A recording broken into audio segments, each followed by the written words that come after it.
Hello guys, welcome back to one of my streams.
Today we are Power restored. All primary systems online. Welcome aboard, Captain.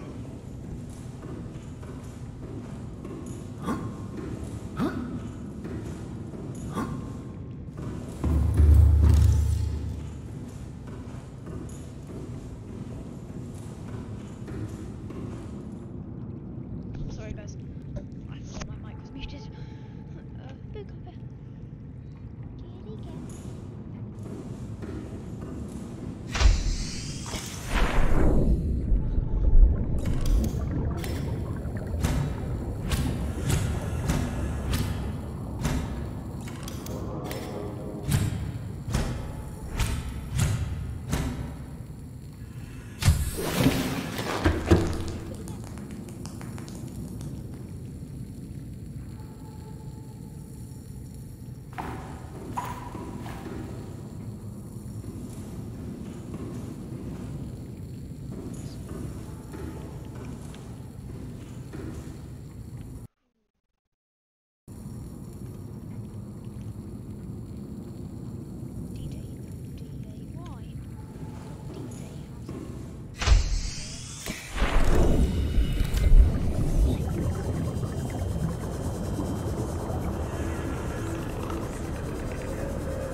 Passing 100 meters.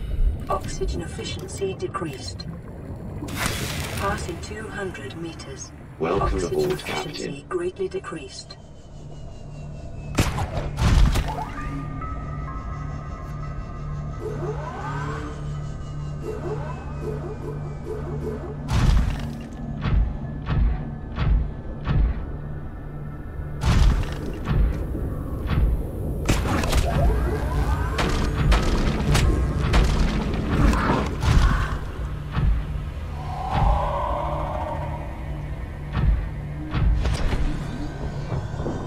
Detecting volcanic activity and several unusual electromagnetic signatures in the region.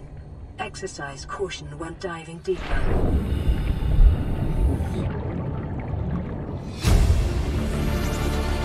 Integrating new PDA data. I'm not really a doctor. I know that's what my ID says, but I never have been. Cheated the medical exams. What does a doctor these days need to know about manually resetting bones? When was the last time a top surgeon actually cut someone open? That's what the robots are for. Doctors these days read diagnoses off of computer readouts. For that, I'm perfectly qualified. But what good is it when I'm not connected to the main network? I'm bleeding.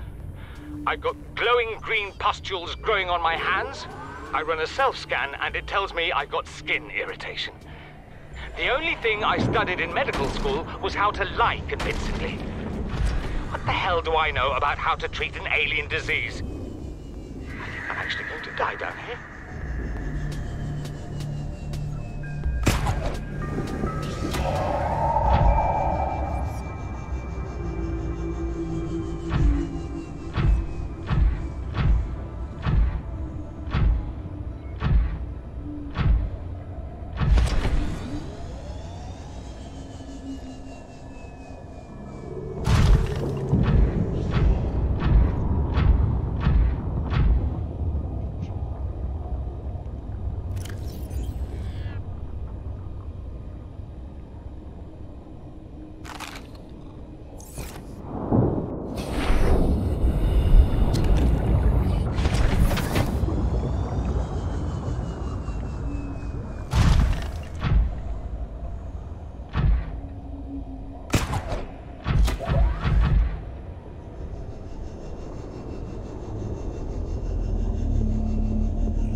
Calorie intake recommended.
Vital signs stabilizing.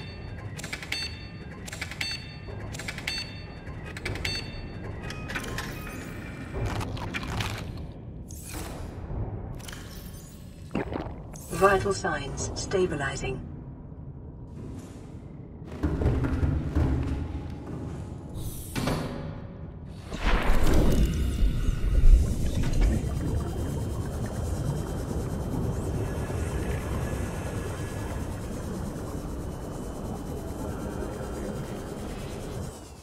Welcome aboard, Captain.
Something incredible just happened. Since we're down here, I had this plan to build equipment and study the life forms we were encountering, but I didn't have enough enameled glass. So, I started looking for a natural substrate that would strengthen the glass we have, and those stalker teeth we've been finding fit the bill. Only, well, we needed more. That's when Marguerite got interested. She actually listened to me, more than I can say for father, and I worked up the courage to talk about my more tentative theories. When I told her they were attracted to metal deposits, that their teeth get dislodged when they pick them up, her eyes narrowed and she dashed out of the room. 3 hours later, she came back, her pack loaded down with stalker teeth. I asked her about it. She shrugged and said my theories were good. Said she had the meeting out of the palm of her hand. I think she meant it literally. She is incredible. She went out to the kelp forest armed with just a heat blade and went fin to fin with a pack of stalkers. On the one hand, that is the coolest thing I have ever heard. On the other, well, I hope the stalkers didn't come off worse than Marguerite did. She had a huge gash on her forearm. I don't think things went as smoothly as she made out. And what's the point in surviving here if we have to kill everything that makes it so wonderful? I wish I knew more about these animals, but Father won't let me leave the habitat. Maybe with all this glass, we could build a containment unit and get up close to them.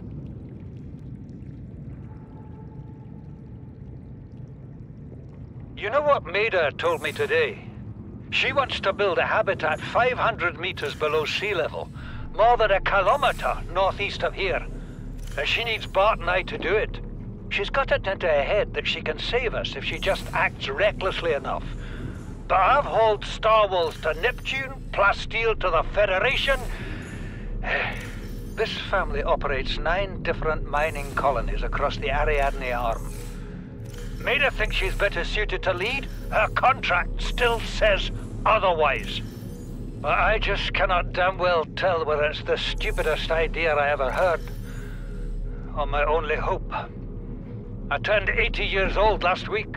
I thought I had another 80 in me, but marooned on this planet, there's no swapping out of my liver when the old one fails. Here, I'm mortal. And Maida is useful. So, it's my responsibility to make a decision.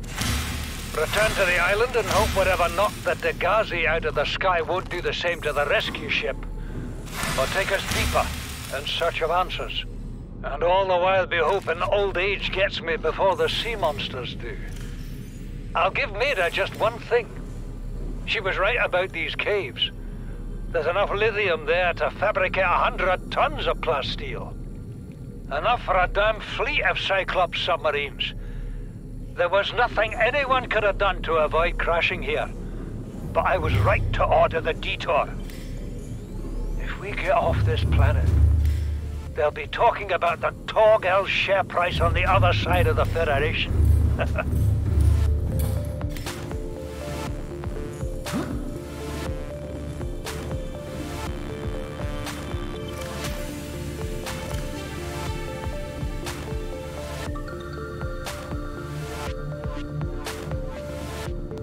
I thought it might get claustrophobic living underwater. Father feels it is. He'd tell me it was childish, but I stare out the window and sometimes I think how lucky I am to see this world up close. Back on the island, I wouldn't have believed the creatures that live down here. The fish, they glow. There's one that's 90% eyeball. Snakes twice the length of a habitat compartment. Certainly, it's not all friendly. Most of the plant life is toxic. Learned that the hard way. Welcome aboard, Cap But Systems I've managed to Online. coax some marble melons into growing indoors. And when they don't cover our dietary needs, well, we eat the fish themselves. It's a bit gross, but there's nothing they wouldn't do. I've been attempting to document my findings. Father approves. He says understanding is power, that the more we know about this planet, the more we can use it to our advantage. I'm just doing it because it's fun. It's not easy without proper equipment and network access, but the old-fashioned way, observing, taking notes, testing theories, shows me the world in a way a spectroscopic analysis never could. Lately, I've been watching the crab snakes. They ambush their prey as it tries to feed on the mushrooms they hide in. What they don't eat settles on the seabed, which fertilizes the mushrooms, which feeds the herbivores, and so the chain continues. Co-evolution gives me the fuzzies.